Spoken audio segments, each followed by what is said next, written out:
here right now. Apologies for interrupting before the hedges, presented by Kroger, which is, of course, our recruiting show. But we've got recruiting news to address here right now of really, I think, the highest importance, as CJ Wiley, the terrific wide receiver from Milton High School, committed to Florida State. Had been some buzz last couple of weeks after a visit to Texas A&M. But tonight, Georgia gets its man. Great work here, you're going to presume, by James Coley. Obviously, Georgia's staying steadfast in this recruitment after Wiley's commitment to Florida State. Where have you heard that before? Going back just a recruiting cycle ago. Connor Riley, 10 of 10 for me, no notes. Nothing to dislike about any of this if you're a Georgia fan. I think that CJ Wiley is an outstanding prospect. This is a position that Georgia is in desperate need of. Wiley he just looks great in a uniform. He's having a very productive year for Milton, one of the best teams in the entire country. I absolutely give this my hearty endorsement. Yeah, I asked Kirby Smart yesterday how he felt about the depth at the wide receiver position, and he was not exactly thrilled to be getting that kind of question. I think when you add a CJ Wiley to this room, you instantly feel a lot better about what you have in this wide receiver room moving forward. I think the simplest place to start here is you look at this current group of wide receivers that Georgia had, which I think for the most part has maybe punched above its weight given the circumstances they've had to play with. As it stands right now, they don't have a true X receiver, a physical ball winner on the outside, big size, plus size. Rod Thomas was dismissed from this team. Colby Young was is currently suspended indefinitely from this team. And both those guys are going to exhaust their eligibility after this year anyway. So when you go out there and you land a player like Wiley, who I think he's around like the number 80 overall prospect in the country for this cycle, he is much greater than that in my estimation. And this is a guy who we've seen a wide receiver before at Georgia. You think back to George Pickens, a similar body type compared to Wiley there. I think this is a massive win for James Coley. This is the reason that they brought him back as the wide receivers coach. As much as we all love Brian McClendon, Georgia was not winning these types of recruitments anymore. And when you go in and you land CJ Wiley in your first year and you bring in Talon Taylor and you recruit as well as Georgia has recruited at that wide receiver spot in this 2025 cycle, you see why James Coley was brought back to his time at Georgia. And this is an absolute home run. I think maybe other than Justice Terry, there was not a bigger target left on the board for Georgia in this 2025 class, and now they add him to that cycle. Let me give you a couple numbers here. 40 catches, 680 yards on the season, 8 of those going for touchdowns. This is a very productive player on a team that's playing, I don't want to say a national schedule. They have played, obviously, national games, but in one of the toughest regions in the country. This is a team that's ranked, I think, number 6 in like the, Max Preps or Massey, whatever, kind of top national rankings. This is a top 10 national team that he plays for with a quarterback that's going to Miami. So he's been a part of kind of a high-powered offense. He's been very productive in it. So, I'm kind of like you. I don't really care what the overall, ranking for Wiley as an individual recruit is. This is a player I'd want as much as anybody you could possibly get because of kind of what we've seen for him. And when you have a situation like this where it's no secret he's trained by Terrence Edwards, of course, a close friend of ours, families seem to have some affection for Georgia, even though they had ties to LSU. You got to win these kind of battles. When you've got a real front door entrance into a recruitment like this, these are just ones you got to win. And to Georgia's credit, they always seem to have a plan for stuff like this. And listen, we were doing the show the day that Wiley committed to Florida State. It was weird. It was shocking. Anybody would acknowledge that. Wiley has kind of always marched to the beat of his own drum, and I don't mean that negatively. He's just a guy that sort of has done it his way and hasn't always felt the need to explain himself, which is absolutely his prerogative on this. When he chose Florida State, I think a lot of us were pretty shocked by that. And yet Georgia, just like KJ Bolden, different position, but a similar situation a year ago, the recruitment doesn't stop. And I've been saying it the entire time. If you could get him on campus, again, for a visit during the game day, then you had your shot. Well, Georgia did that the other day, and all of a sudden now this kind of materializes here. I think that Georgia deserves a lot of credit. This is a recruiting apparatus and a recruiting machine that still functions exactly as it's supposed to. Georgia just does not take no very easily, and eventually they kind of have a way of getting to yes on a lot of these, and that's seemingly what Georgia's done right now. It's easy to bring up the KJ Bolden recruitment. And look, if anything, I think the KJ recruitment was maybe a little bit more difficult given Florida State was undefeated a season ago. They were an ascending program under Mike Norvell. This season, Florida State has been a disaster. It's a big reason why I think CJ Wiley ultimately does back off this recruitment. But when you're able to land a player like CJ Wiley in this recruiting class, especially at a wide receiver position that just quite frankly, when you look across the rest of this Georgia roster and how well they've recruited over the years, it just doesn't necessarily match up to what you've seen from there. Again, I mentioned this earlier. Cannot say this enough about James Coley. They absolutely needed to land CJ Wiley in this class. The best possible version of this Georgia recruiting class included CJ Wiley in it. I think in the age of the transfer portal and NIL, it is more important than ever for you to win in-state recruiting battles. We've seen Georgia bounce back and forth in recent years between, going national and maybe staying more local. 2021, a more local class. Some of the other ones more nationally renowned. 2022, I think, was a heavy local class there as well. You're cleaning up in the state of Georgia once again. And I think in this current age, look, Georgia and everyone really is having to adjust to things on the fly, and they're having to play to their strengths. Well, Georgia is as good a state in the country at producing elite talent, and not just necessarily the blue chippers like a Wiley at the top, but you look lower down. Ladd McConkey was a 3-star recruit that anybody could have had. Vanderbilt was the only other Power 4/Power 5 school to offer him. He was the number, I believe, 34 overall pick in this last year's NFL draft. Javon Bullard was a 3-star recruit that no major big boy was recruiting except for Georgia. He was a second-round pick and is currently starting for the Green Bay Packers. Georgia now understands that in this current day and age, again, you can recruit nationally, you can win nationally. Georgia's going to continue to do that. But it's more important than ever to win in-state battles, especially when you have players like this in your own backyard.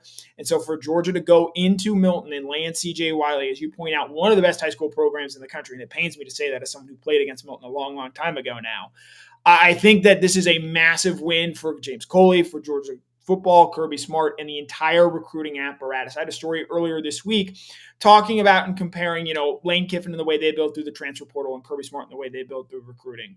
And I still fundamentally believe that recruiting is the way to do it moving forward. And this just leans into that even further and further establishes that point. Now, having said that, Georgia's going to go out and get players in the transfer portal as well. Yeah, I think that's a good point. And you mentioned, Ladd McConkey, kind of a win for Georgia with a guy that's sort of a lesser recruit. Another guy that's sort of a similar example of that's A.D. Mitchell. This is a guy that I think that Georgia recognized far sooner than almost anybody else did. My point in bringing that up, Connor, is it's really good that Georgia does that. I've said before, you can knock Georgia on a lot of things related to receiver. They perhaps scout the receiver position as well as anybody does because their best receivers were guys that essentially almost anybody could have had. Georgia was just sort of in on them sooner or recognized them better than other programs did. And I really, really like that. And when you look at some of the receivers that Georgia's bringing in as part of the class of 2025, there's maybe some of that left over where, hey, boy, Georgia just sort of recognizes talent that other people didn't see.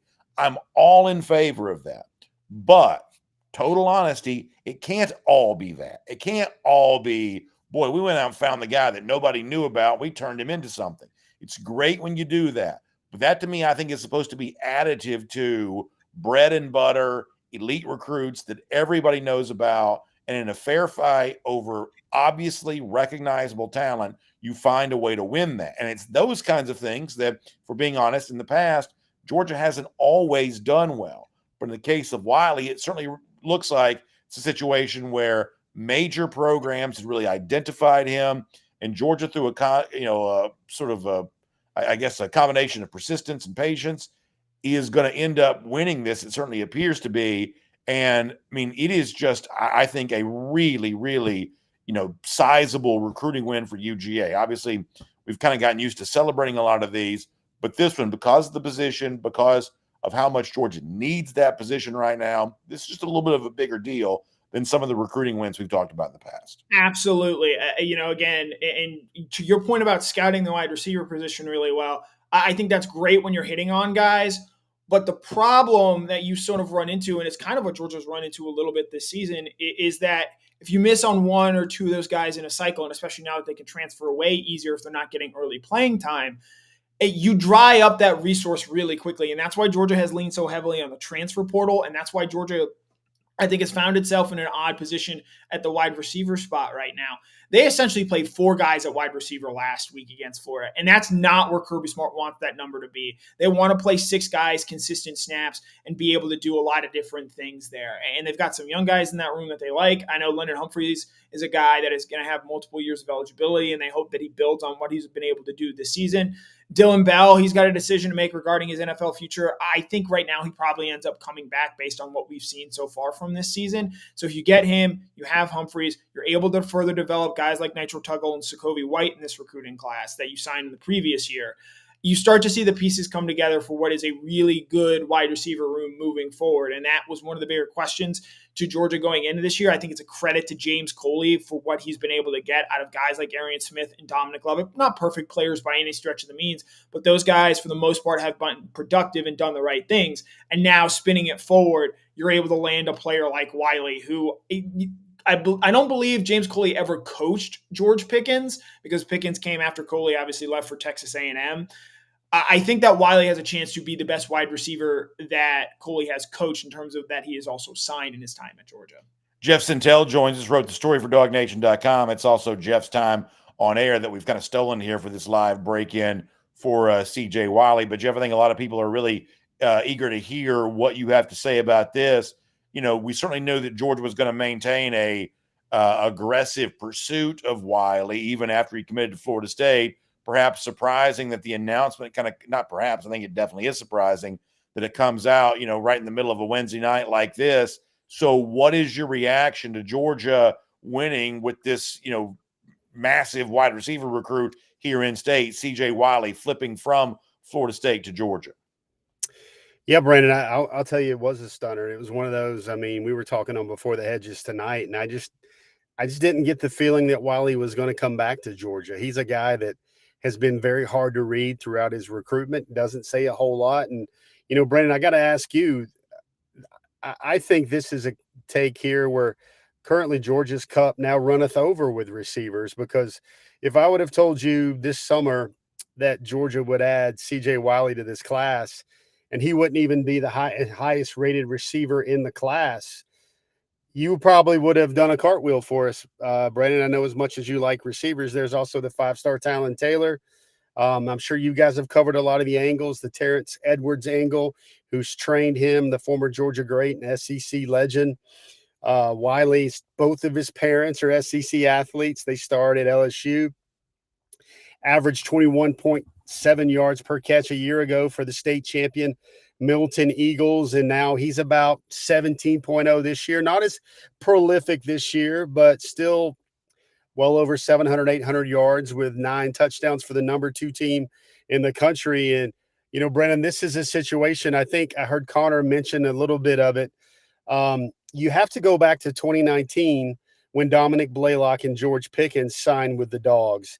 That's the last time Georgia had a pair of wide receivers top 50-ish in the class. And, of course, the very next year when James Coley kind of still had his hand all over the offense, recruiting a lot of these guys, Jermaine Burton, a top 100 receiver, Arian Smith, a top 100 receiver, and then also Marcus Rosemy-Jackson, the top 100 receiver. But this is a guy you look at in CJ Wiley, 6'4", 200+, and you see this is what an X receiver looks like.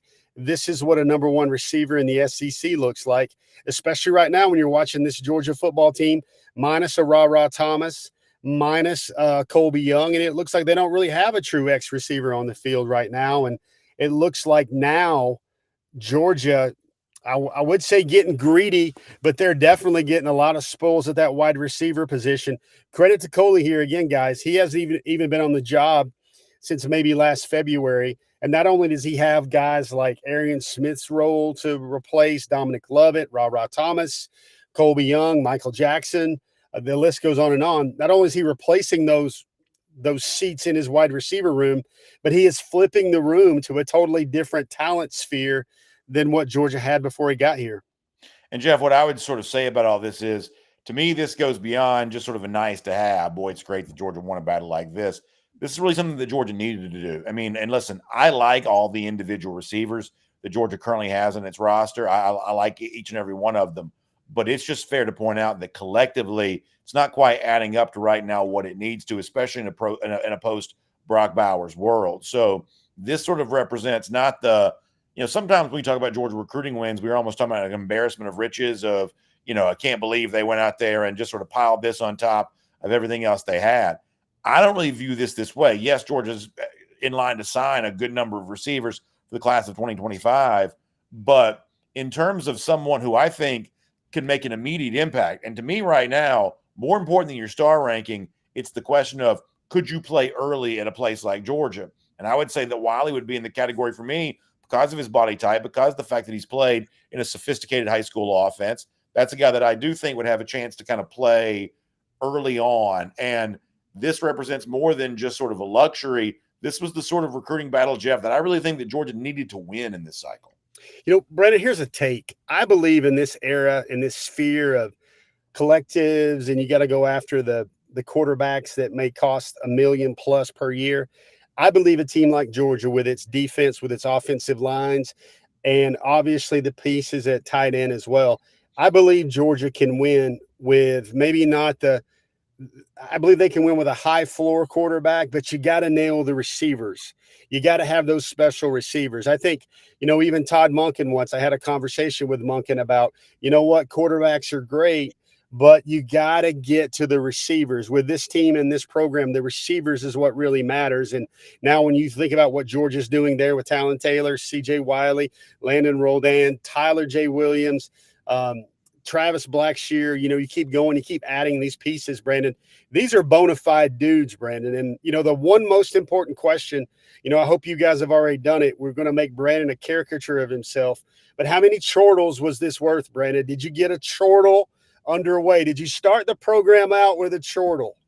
You know what? There was certainly a chortle, as I've seen some commenters mention that too. There was definitely a chortle a few minutes ago. I was just sort of minding my own business, just kind of my daughter's here.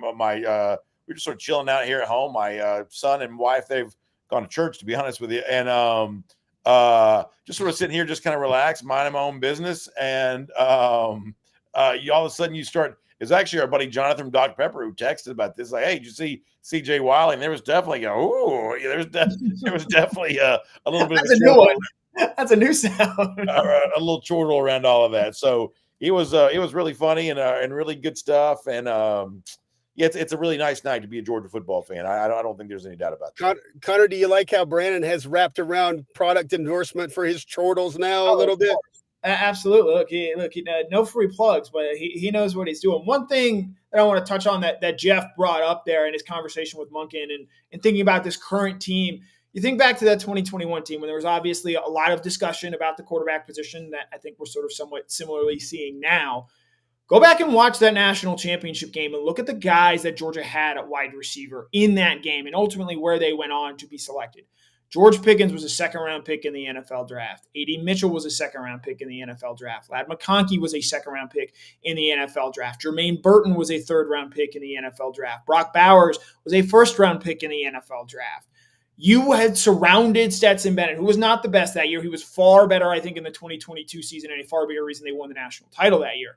But you look at the talent that had surrounded Stetson Bennett that season. All those guys went on to be day 2 picks, at least in the NFL. Not to mention in the backfield, you had James Cook, who's an excellent running back for the Buffalo Bills now, and I believe was a second-round pick, and Zamir White, who was a fourth-round pick to the Las Vegas Raiders. You had so much skill talent around them that the quarterback position didn't necessarily matter as much as it does at some of these other schools.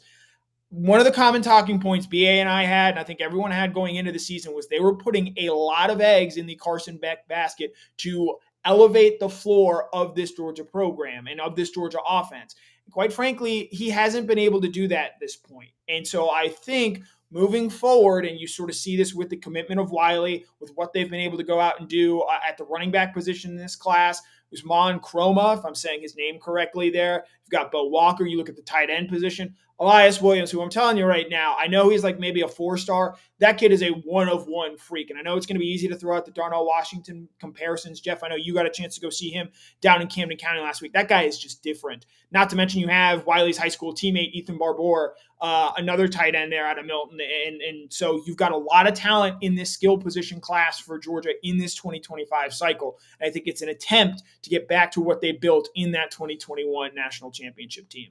Yeah, I think you're right, Connor. And I do think that, I mean, a lot of people kind of think this kind of conversation is gross, but it is just a factor is that, we're living moving forward into something that sort of feels a little bit like a salary cap world. And when you've got the kind of offensive talent like you just described, you may not feel like you need if you just use a made up number here, a $3 million quarterback. You may not feel like you need that. I'm not bagging on Beck or anything like that. I'm just saying that if you put a bunch of money into one name at one position, that's just a lot less roster balance you're going to have in other places. Well, when you're winning high school recruiting battles for skill position players like this, all of a sudden the sort of desperate thing of we'll pay a quarterback whatever we have to pay him because we desperately need one. Well, maybe you don't really feel quite so desperate moving forward, and you can have a little bit more of the complementary football roster balance that kind of defined the best of Georgia in 2021 and 2022. And listen, that's not buyer's remorse for me around Beck. I still believe that Carson has a chance to conclude with a really strong, finish to his 2024 season. It's not negative about Beck at all, but you do have to be careful when you have a lot of your so-called salary cap dollars pointing in one direction. You're going to feel that other places, and we have fans in their own way sort of talk about that all the time. Right. Look, you can look at, say, Miami, and I believe they've made a sizable investment in Cam Ward. That investment has paid off because Cam Ward has been that guy. You look at the NFL level, Patrick Mahomes is worth every dollar. Lamar Jackson, Josh Allen. It's when you pay the guy and he just turns out to be the wrong guy. It could be Deshaun Watson. It could be Derek Carr. There are a number of examples of guys who become high-priced players who, when you build your whole team around that one position and that one guy, and he just isn't that top-tier quarterback, it really makes it difficult to win at the highest level. We'll see going forward sort of as if there is an actual salary cap and how Georgia has to play within those rules, because for so long they've had a massive talent edge, in part because I believe they have a massive spending edge in terms of acquiring talent. I think going forward, and the Wiley win represents this is maybe something where we want to diversify what we have and build on the strengths of our depth and our overwhelming talent rather than just saying, hey, we've got one guy who is better than everybody. So I'm going to give everybody a chance to have some final thoughts in a minute. Jeff, let me also ask you about this too. And of course, anything in addition to this you want to bring up, we want to hear from you on this. But I saw where Rhodey Williams mentioned this earlier, and other folks kind of talk about this, about the fact that sometimes Wiley's a little bit hard to read, and some people take that as perhaps less than full enthusiasm from him. The truth is, and you've talked about this, people around the Milton program will tell you this, is that CJ Wiley is just a very relaxed young man. He's not demonstrative in the way that some of his contemporaries in this 2025 class would be.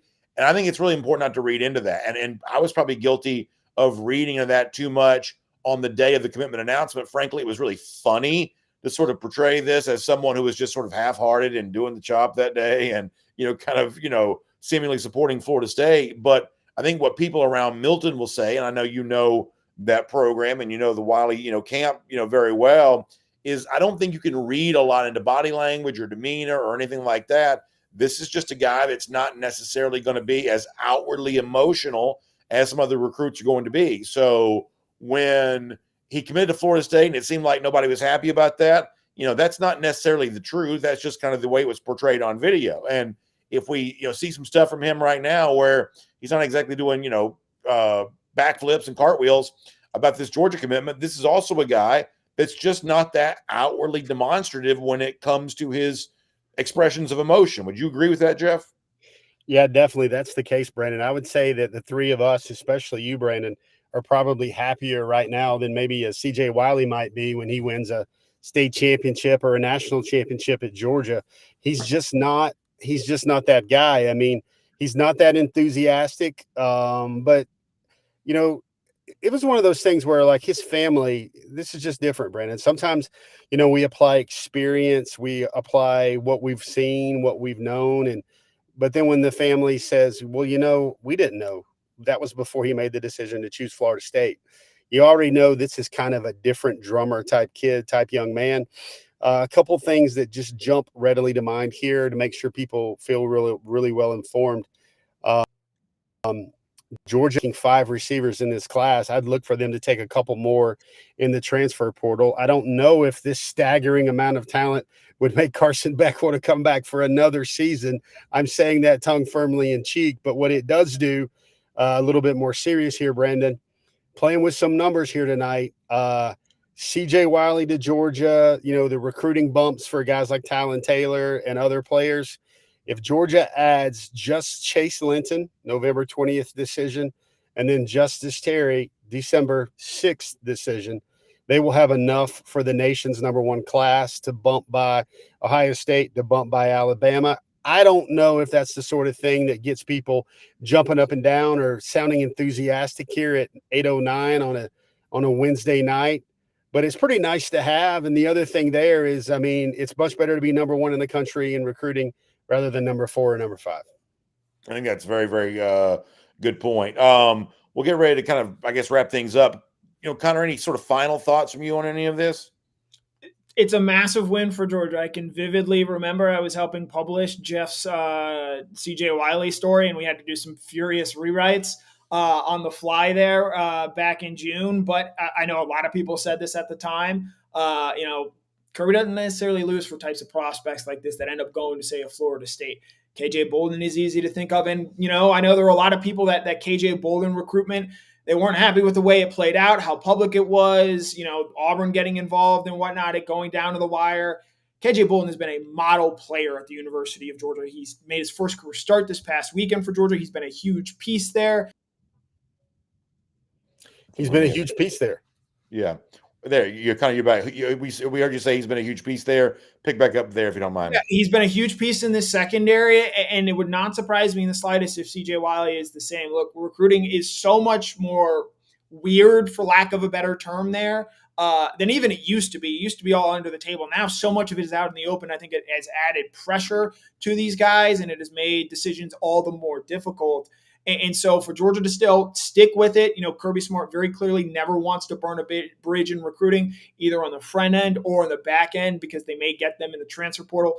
Georgia don't have to wait that long to get CJ Wiley. They land him. Also, I do have a message to relay from Jeff's co-host, Kaylee Mansell. She could not be with us here tonight.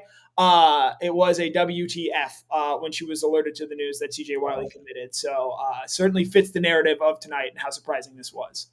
You love that. Jeff Sentell, how about a final thought from you? Yeah, I'll be, just to put it in the framework of things, this is one of those that we would call a stunner, especially not just that he eventually pivots back to Georgia. He's a very much, I put in the DawgNation.com story, that when the world expects CJ Wiley to zag or zig, he goes in the opposite direction. And this, to me, has some Rick Gilbert feel to it. It has one of those things where, Georgia, there was a published report today, and we'll give a hat tip to Jeremy Johnson at On 3, where CJ Wiley said, I don't even know if I'll go back to Georgia this year. CJ's just a different type of guy where I don't think he's sitting there going, you know what, let me just throw everybody off the scent so everybody will have no idea what I'm doing. CJ Wiley is a very matter-of-fact guy. This is the best CJ Wiley story I can share. He has so much respect around the Milton program. Last year, no matter whether he had 3 drops or he had 3 touchdowns and 224 yards, he would be at the jugs machine on Sundays. Sometimes he would be at the jugs machine at lunch during the week, and he would be there with his father, former Atlanta Falcon, among other NFL teams, Chuck Wiley, and his mother, Jay Wiley. And his mom would have like one of those pads that knocking him in the face as he's trying to catch balls. Another person would be working on the jugs machine, and CJ would constantly work and work and work and work. So, this is a guy that, goodness, if you can sit there and put Georgia with this amount of resources, and listen, the ball's got to happen. Somebody's going to get schemed. Somebody's going to get hurt. Somebody's not going to develop as well as they should. But when you can look at a Georgia forecast of a lineup and you can say, Elias Williams is your tight end, Talon Taylor is your Z. Maybe you've got Sokovie White in the slot.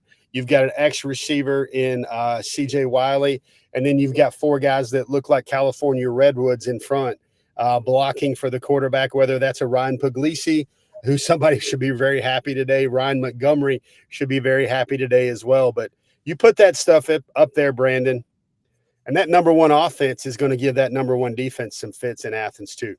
Yeah, no doubt about it. A lot of excitement here. Obviously, it's a big game week for Georgia, but this massive recruiting news kind of takes its place alongside all of that. We will no doubt be talking about that tomorrow on DawgNation Daily, as our buddy Foster Moss mentions here in the comment section. I'm sure Connor will have plenty to write about this. This won't be the last time we hear from Jeff Sentell on this topic here this week. Massive news. If you're just joining us, CJ Wiley, I guess we'll call him 4-star receiver from the Milton program here in Georgia, a top 100 recruit overall, kind of a top 15 player at his position, has committed to Georgia, flipping from Florida State in the process. As big of a kind of late 2025 cycle win as Georgia was likely to get. So go to DawgNation.com, read more about this. There will certainly be plenty there on it. And of course, who knows? In the weeks to come, the recruiting news that drops unexpectedly, we'll be back to react on that on video when it takes place. Of course, we appreciate you always tuning in at this time for Before the Hedges, presented by Kroger. Jeff and Kaylee doing a great job bringing you all the recruiting information there. So with that, we'll let you get back to your Wednesday night, everybody. But thanks for being a part of this Kroger recruiting special here. Big time commitment announcement dropping out of nowhere as CJ Wiley chooses the Dogs. Good news indeed. Have a great night.